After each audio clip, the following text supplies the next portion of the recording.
Hi friends, எல்லோரும் எப்படி இருக்கீங்க? நல்லா இருக்கீங்களா? இன்றைக்கி நான் எதை பற்றி பேச போகிறேன்னா, நேற்றைக்கு நான் கரிச்சக்க அவியல் வீடியோ போட்டிருந்தேன். அந்த கரிச்சக்க அவியலை பார்த்தோன்னே என் பையன் சொல்ல ஆரம்பிச்சிட்டான், எனக்கு இன்றைக்கி சாப்பாடு வேண்டாம். ஏன்னா அவனுக்கு இந்த கரிச்சக்க அவியல்லாம் பிடிக்காது. சொல்லிவிட்டு அழுதுகிட்டே போயிட்டான். போய் டிவி பார்த்துட்டு இருக்கான். சரியா? சரி, இவனை ஏதாவது பண்ணி சமாளிச்சதை எப்படியாவது அவன் வயிற்றுக்குள்ளே கிடைக்கணும் அப்படின்னு பிளான் பண்ணிட்டேன். என்ன பண்ணேன், ஒரு பவுல் எடுத்து கொஞ்சம் கரிச்சக்க அவியல் அதில் போட்டு ஒரு ஸ்பூன் வச்சு நல்லா ஸ்மாஷ் பண்ணேன். ஸ்மாஷ் பண்ணிவிட்டு கொஞ்சம் சப்பாத்தி போட்டுட்டேன். அவனுக்கு இதெல்லாம் தெரியவே தெரியாது, டிவி பார்த்துட்டு இருக்கான். சப்பாத்தி போட்டு அதுக்குள்ளாடி இந்த ஸ்மாஷ் பண்ணதை எடுத்து வச்சு ஒரு ரோல் மாதிரி பண்ணிட்டேன். இது நல்லா ஸ்மாஷாக இருக்கிறதுனால அது கரிச்சக்க அவியல் அப்படிங்கிறது அவனுக்கு தெரியாது. ஏன்னா நல்லா ஸ்மாஷ் பண்ணிட்டேன். அதை ரோல் பண்ணி எடுத்து என்னென்னா அவனுக்கு கொடுத்து ஏமாற்றிட்டேன். இது மாதிரி தான் வீட்டில் பீட்ரூட் துவரை ஏதாவது வச்சேன்னா பசங்க சாப்பிடாது. நான் என்ன பண்ணுவேன்னா, கொஞ்சம் கோதுமை மாவு எடுத்து சமோசா மாதிரி போட்டுருவேன்.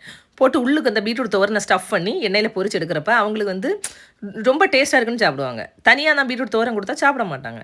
இப்போ என்னென்னா இந்த ரோலை பண்ணி பையனுக்கு கொண்டு கொடுக்குறேன். அவனுக்கு நான் செஞ்ச விஷயம் எதுவுமே தெரியாது. அவன் டிவி பார்த்துட்டு கோவத்தில் இருக்கான்.